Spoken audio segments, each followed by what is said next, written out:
नमस्कार जंटी में स्वागत है आपका। मैं हूं योगेंद्र। आप देख रहे हैं एक मुलाकात में हमारे साथ हैं राजस्थान सरकार के मंत्री राजपाल सिंह जी शेखावत। चर्चा करेंगे हम सरकार के 3 साल के कार्यकाल पर। शेखावत साहब, आपका जंटी में बहुत बहुत स्वागत है। 3 साल का जो सरकार का कार्यकाल रहा, इसको किस दृष्टि से देखते हैं? 3 साल के सरकार के कार्यकाल का इवोल्यूशन करने का पहला तरीका है कि सरकार ने काम कहां से शुरू किया। 3 साल पहले आपको पता होगा कि राजस्थान की किस प्रकार की हालत थी। जिन परिस्थितियों में हिंदुस्तान था, जिन परिस्थितियों में राजस्थान था, उस जगह से लेकर के 3 साल पूरे किए हैं। राजस्थान के ऊपर 75,000 रुपए से ज्यादा का तो डिस्कॉम पे कर्जा था। तकरीबन 2.25 लाख करोड़ के आसपास राजस्थान के ऊपर कर्जा था। इस कर्जे की स्थिति से और फ्री बीज लुटाया गया था सरकार का, जिसका बजट के लिए कोई प्रोविजन नहीं था। ऐसी स्थिति से उठकर के लगातार 3 साल तक जिस प्रकार वसुंधरा राजे जी के नेतृत्व में सरकार ने काम किया है, उस बैकग्राउंड में हम देखेंगे तो उनके अचीवमेंट जितने नजर आते हैं उससे ज्यादा बड़े अचीवमेंट्स हैं। इसलिए मैं समझता हूं कि इन 3 सालों में सरकार ने जो काम किए हैं, वेलफेयर गवर्नमेंट को काम, इस बारे काम पहले शुरू किए होते तो राजस्थान पिछले राज्यों की कतार में खड़ा नहीं होता। जी, कर्ज पे कहीं असर पड़ रहा है कि इसको बढ़ाया जा रहा है? क्योंकि ये कहा जाता है कि उधार लेकर के घी नहीं पीना चाहिए, लेकिन विकास या विजन के लिए अगर कर्ज लिया भी जाए तो वो जरूरी होता है। विकास के लिए अगर कर्ज दिया हो तो निश्चित रूप से तो कोई आपत्ति नहीं। विकास के लिए कर्ज दिया हुआ विकास की दर में दिखना चाहिए। राजस्थान के इस सरकार के आने से पहले पिछले 5 साल में विकास दर के मामले में राजस्थान पिछड़ गया था। इस बात को दिखाता है कि कर्जा लेने के बावजूद कर्जे का उपयोग हिंदू राजस्थान की जनता के लिए और राजस्थान को आगे बढ़ाने के लिए नहीं किया गया। ये दुर्भाग्यपूर्ण था।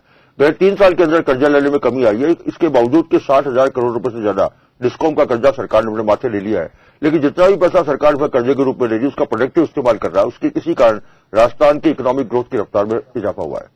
जी, लेकिन चलिए 60,000 रुपए डिस्कॉम पे कर्ज रहे, चाहे अभी जो सरकार ने अपने सिर पे लिया है जिस योजना के तहत, लेकिन ये जवाबदेही तो सरकार की होगी। चाहे डिस्कॉम का पैसा जाए तो भी अगर बैंक को कहीं पे भी अगर गारंटी देनी है तो सरकार को देनी है, और ये पैसा भी अगर चुकाना है तो सरकार को चुकाना है।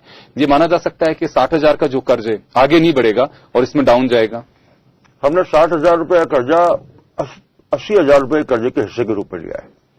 आप जानते हैं डिस्कॉम्स कंपनियां हैं और कंपनियों को ऐसी स्थिति में कांग्रेस ने पहुंचा दिया जहां बैंकों ने पैसा देने से डिस्कॉम को हाथ खड़े कर दिए।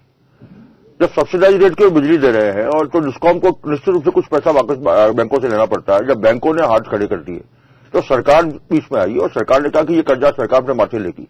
एफआरबीएम एक्ट के तहत आपको पता है कि सरकार कितना कर्जा ले, इसमें पाबंदी है। इसके बावजूद सरकार ने एफआरबीएम के एक्ट होने के बावजूद इस कर्जे को अपने माथे में लिया है।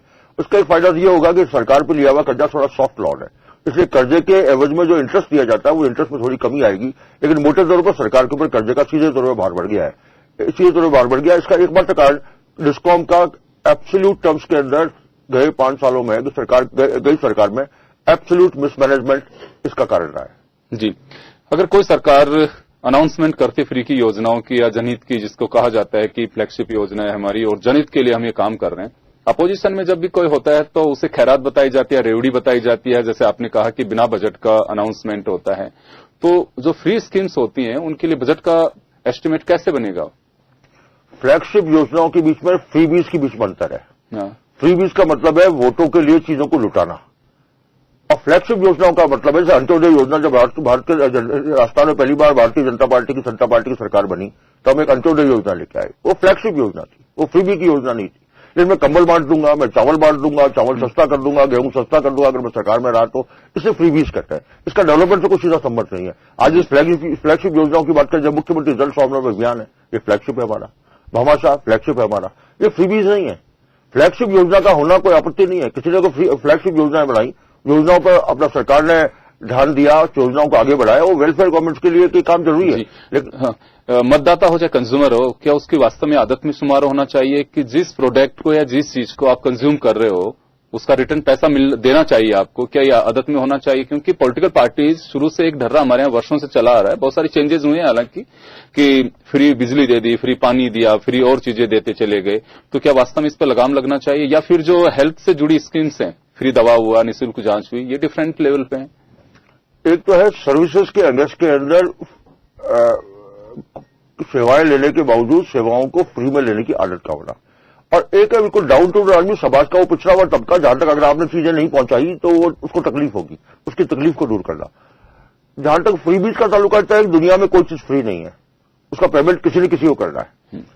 आपने मुझे कॉफी पिलाई, कॉफी मेरे लिए फ्री थी, ये कॉफी फ्री नहीं है, किसी और को पेमेंट करना है। इसलिए सोसाइटी में, इस इकोनॉमी में कोई चीज फ्री नहीं है। अगर ये मानना है कोई चीज हमने किसी को फ्री दी है तो उसका बर्डन किसी और को बियर करना पड़ेगा।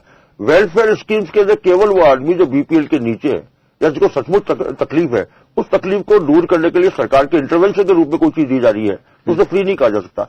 लेकिन वोटों के लिए लुटा देना चुनाव से कुछ दिनों पहले, तो उससे फ्री भी कहते हैं, वो इकोनॉमी के लिए कर नहीं है। जी, 3 साल में अगर हम बात करें, अनाउंसमेंट जो स्वराज संकल्प यात्रा मुख्यमंत्री ने शुरू की थी, उसके बाद में आपका मैनिफेस्टो बना और बजट भी 3 निकाल चुके हैं। क्या माना जाए कितने अनाउंसमेंट्स पे विचार हो चुका होगा या इम्प्लीमेंट हो चुका होगा या उनमें काम चल रहा होगा? मैं समझता हूं कि स्वराज संकल्प यात्रा के बाद हमने जो स्वराज संकल्प पत्र भी जो घोषणा पत्र हमारा जारी किया था, उसके लगभग सभी बिंदुओं के ऊपर किसी न किसी रूप में काम जारी है। और बहुतायत के अंदर मैं परसेंटेज की तरफ से आपको नहीं बता सकता, लेकिन मैं इतना जरूर कह सकता हूं कि लगभग 70% से ऊपर ऐसी घोषणा है जिन पर इम्प्लीमेंटेशन या तो पार्शियली हो चुका है या कंप्लीटली हो चुका है। बाकी चीजों पर भी काम हो रहा है। मैं समझता हूं आने वाले समय में जब सरकार पूरे 5 साल पूरे करेगी तो आप देखेंगे लगभग बहुतायत के अंदर सारी हमारी चुनाव घोषणा पत्र की घोषणाएं पूरी हो चुकी होगी। जी, रोजगार की बात, मुख्यमंत्री जी ने 15 लाख लोगों को रोजगार देने की बात कही थी। क्या माना जाए इसमें, क्योंकि अभी ये बताया जा रहा है कि 7,80,000 लोगों को हम लोग रोजगार सृजित करके और उन्हें उनसे जोड़ दिया गया। प्रतिपक्ष का साफ कहना है कि सरकारी नौकरियों में 50,000 का आंकड़ा भी 3 साल में पूरा नहीं हुआ। इकोनॉमी में एम्प्लॉयमेंट जनरेट करना ये गवर्नमेंट की रिस्पॉन्सिबिलिटी, लेकिन एम्प्लॉयमेंट जनरेट करने का मतलब सरकारी नौकरियां पैदा करना ये इकोनॉमिक प्रिंसिपल नहीं है। सरकार का काम है इकोनॉमी के अंदर बायोलेंसी कैसे पैदा की जाए, इकोनॉमी में प्रोडक्टिविटी कैसे पैदा की जाए, इकोनॉमी में ग्रोथ कैसे जनरेट किया जाए, इस ग्रोथ के द्वारा एम्प्लॉयमेंट जनरेट हो। उस एम्प्लॉयमेंट के जनरेशन ही केवल सस्टेनेबल जनरेशन ऑफ एम्प्लॉयमेंट है। सरकारी नौकरियां कितनी भी तादाद में दे दी जाए, मैं सोचता हूं जितने लोगों को एम्प्लॉयमेंट देना उसकी संख्या में हमेशा कम रहेगी, तो बाकी लोगों को क्या होगा? जब तक इकोनॉमी में ट्रस्ट पैदा नहीं करेंगे। आपने देखा हमने रीसर्जन राजस्थान इसी पर्सपेक्टिव में किया था कि राजस्थान के अंदर न केवल इकोनॉमिक इन्वेस्टमेंट का इन्फ्यूजन हो, पूरे साथ में एम्प्लॉयमेंट का जनरेशन हो। वो एम्प्लॉयमेंट का जनरेशन प्राइवेट सेक्टर में हो, इकोनॉमी के अंदर हो। इकोनॉमी में एम्प्लॉयमेंट जनरेशन होगा तो अनएम्प्लॉयमेंट की समस्या का समाधान हो जाएगा। और मुझे कहते हुए खुशी है कि सवाल सरकारी और गैर सरकारी का नहीं है। Employment is employment, whether is a government employment और ए प्राइवेट एम्प्लॉयमेंट। गए 3 सालों में जिस प्रकार का इकोनॉमिक एक्टिविटी को हमने गति दी है, उसके आधार में मैं कहता हूं तकरीबन 8 लाख लोगों के लिए हमने रोजगार के अवसर सृजित किए हैं, जिनमें 7.8 को लगभग रोजगार मिल चुका है। जी, बड़े अचीवमेंट्स में आप लोग गिना सकते हैं कि रिसर्चन राजस्थान हमारा एक बहुत बड़ा और इसमें एमओयूज जो हैं उसके लिहाज से भी क्या माना जाए कि इम्प्लीमेंटेशन जो है उसका है, क्योंकि एग्रीमेंट्स तो पहले भी बहुत बार हुए हैं और खुद खींच से ये बात कह चुके हैं कि 40% भी अगर हम लोग धरातल पे लेके आए तो काफी सफल मानेंगे। जहां तक इन्वेस्टमेंट का ताल्लुकात है, उसके 2 डायमेंशन है। एक तो राजस्थान में किसी को इन्वेस्टमेंट के लिए तैयार करना, ये उसका एक कदम है, और दूसरा जो जिसको इन्वेस्टमेंट के लिए तैयार किया उसका इन्वेस्टमेंट का कन्वर्जन कराना, ये दूसरा उसका एस्पेक्ट है। पूरे हिंदुस्तान में जहां भी इन्वेस्टमेंट के समिट शुरू हुए हैं वहां पर निश्चित रूप से एमओयू के बीच में, कन्वर्जन के बीच में गैप है। इसका मतलब आपने लोगों को इन्वेस्टमेंट के लिए प्रेरित तो कर लिया, लेकिन इन्वेस्टमेंट को आप कंप्लीट नहीं करा पाए। इस लिहाज से ये संकट सभी राज्यों में और हिंदुस्तान की सरकार के साथ भी है। लेकिन राजस्थान के अंदर हमने एक रिसर्च राजस्थान गई सरकार में किया था, लेकिन उसके एमओयूज को फॉलोअप उस वक्त की सरकार नहीं कर पाई। इस बार जो हमने एमओयू किया उनका प्रॉपर फॉलोअप हो रहा है। मैं समझता हूं प्रॉपर फॉलोअप के बाद में एमओयू के कन्वर्जन की जो रेट है मैं समझता हूं हिंदुस्तान में सबसे बेहतरीन होगी। जी, आप पहले भी मिनिस्टर रहे हैं और अभी भी चहुमुखी विकास का जो नारा दिया जाता है, कहा भी जाता था कि चहुमुखी विकास, हमारी नजर में चहुमुखी विकास है जैसलमेर से लेकर भरतपुर तक हो, रतनपुर से लेकर के शाजापुर तक हो, ये चहुमुखी विकास होना चाहिए। लेकिन अभी चर्चाएं ये रहती हैं कि 3 साल को हम देखें, मंत्रियों ने ज्यादातर पहली प्राथमिकता में अपने शहरों को, अपने कस्बों को, अपने विधानसभा क्षेत्र, अपने जिले को रखा। चहुमुखी विकास का मतलब केवल ज्योग्राफिकल स्प्रेड नहीं है। चहुमुखी विकास का मतलब है कि इस राज्य में रहने वाले आदमी की व्यक्तित्व के सभी डायमेंशंस की ग्रोथ, जैसे ह्यूमन डेवलपमेंट करना, उसको ह्यूमन रिसोर्स पर तब्दील करना, एजुकेशन के फ्रंट पे काम करना, उसके लिए एम्प्लॉयमेंट जनरेट करना, उसके लिए एजुकेशन की फैसिलिटीज को प्रोवाइड करना, उसके लिए हेल्थ की फैसिलिटीज को क्रिएट करना, ये चहुमुखी विकास है। चहुमुखी विकास का ज्योग्राफिकल स्प्रेड भी है और 60 के अंदर सोसाइटी वहां रहने वाले सभी लोगों के लिए, चाहे वो मवेशी रहते हों, चाहे वहां के संसाधन हो, सभी की बात कर रहा हूं। इसीलिए मैं कह रहा हूं कि केवल ज्योग्राफिकल स्प्रेड के बेस के ऊपर चौमुखी विकास नहीं है। हम समाज को आगे बढ़ाने के लिए जितने डायमेंशन डेवलपमेंट के होते हैं उन सबको हमने इनकॉर्पोरेट किया या नहीं किया। देखिए, ये तो डेफिनेशन है, पक्की है, इसमें कोई संदेह नहीं है, लेकिन वर्तमान में क्या वास्तव में बदल नहीं गया स्वरूप विकास का? आपने देखा, हमने एजुकेशन के सेक्टर में रीऑर्गेनाइजेशन किया है, क्योंकि अब संकट केवल गांव और ढाणी तक एजुकेशन पहुंचाने का नहीं है, अब संकट है क्वालिटी एजुकेशन का। क्या हम एजुकेशन के नाम पे क्वालिटी एजुकेशन प्रोवाइड करा रहे हैं? ये हमारे लिए चुनौती है। पहले हमारे लिए चुनौती था गांव गांव ढाणी ढाणी तक शिक्षा का प्रसार करना, अब हमारे लिए चुनौती है शिक्षा की क्वालिटी मेंटेन करना।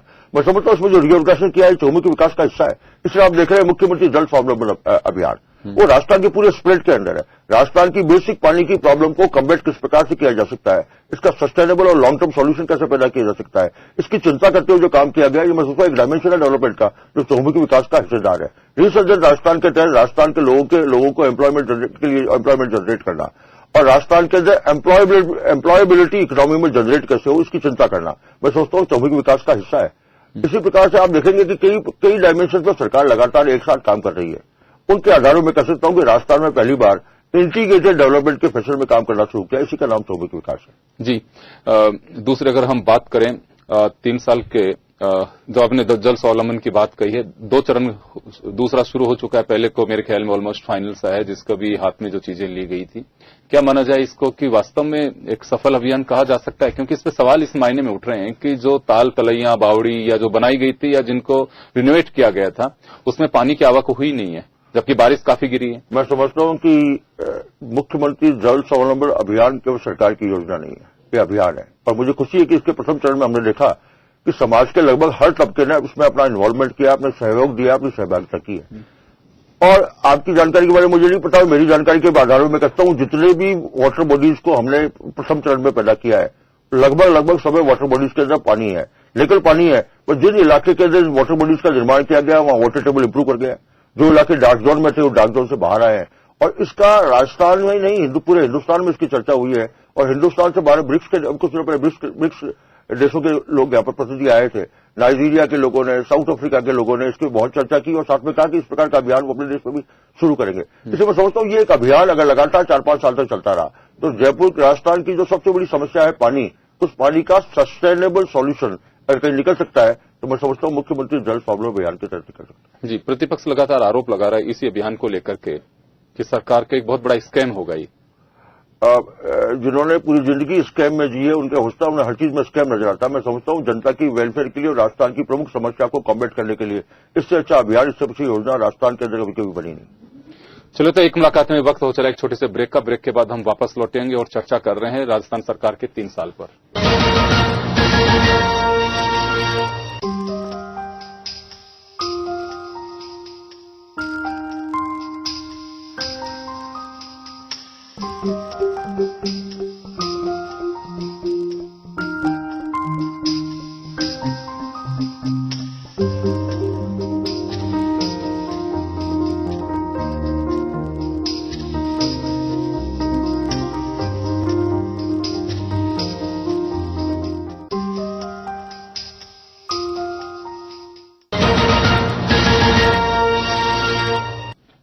ब्रेक के बाद एक बार फिर आपका स्वागत है। आप देख रहे हैं एक मुलाकात, और एक मुलाकात में हमारे साथ में है राजस्थान सरकार के वरिष्ठ मंत्री राजपाल सिंह जी शेखावत। शेखावत साहब, हम 3 साल को लेकर के चर्चा कर रहे हैं। बात नगरीय विकास की अगर करें तो जयपुर में बहुत सारी ऐसी योजनाएं रही जो कुछ पहले से भी चर्चाओं में थी, कुछ को आप लोगों ने हाथ में लिया, लेकिन पूरी तरह से कहेंगे जो बड़ी एक सिनेरियो में जो आप लोगों ने लिया नहीं है, चाहे रिंग रोड हो या फिर द्रव्यवती नदी हो। आपने केवल जयपुर की चर्चा की है, जयपुर में आपने रिंग रोड की बात की है। रिंग रोड जयपुर में होनी चाहिए, ये हमने आइडिया कंसीव किया हमारी पुरानी सरकार में। लेकिन गई सरकार के पूरे 5 साल के अंदर इसमें कोई मोटे तौर पर कोई काम नहीं हुआ है। एक काम हुआ, वो हुआ एग्रीमेंट का, और उन्होंने एग्रीमेंट किया 3 पार्टी से, कंसेशनर के साथ में, बैंकों के कंसोर्टियम के साथ में और जेडीए के साथ में।